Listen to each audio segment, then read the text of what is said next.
స్థానభ్రంశానికి కాలానికి గ్రాఫ్ ఇస్తే ఆ గ్రాఫ్ ఏం సూచిస్తుంది? క్షితిజ సమాంతర రేఖను సూచిస్తుంది. అప్పుడు 10 ఓకే, అందుకే ఇప్పుడు తీసుకోమని చెప్పింది.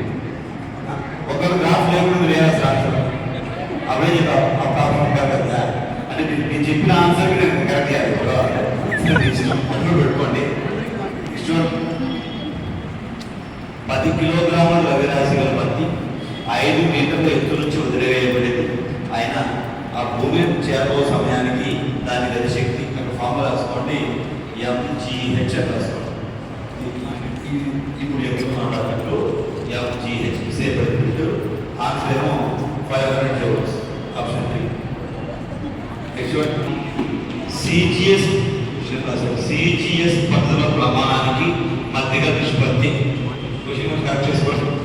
కాలం SI పద్ధతిలో ప్రమాణానికి CGS పద్ధతిలో ప్రమాణానికి మధ్య నిష్పత్తి. అవి చెప్పండి. SI పద్ధతిలో ప్రమాణం ఏంటి? న్యూటన్. CS పద్ధతిలో time.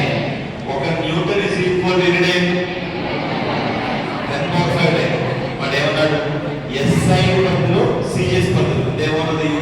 10⁵ times is to 1 time. అంతేనా? అవునా కదా? ఆన్సర్ పద్ధతి సెమి is equal to dash centimetre 10⁻⁻50. అది పర్ఫెక్ట్ ఆన్సర్ కాదు.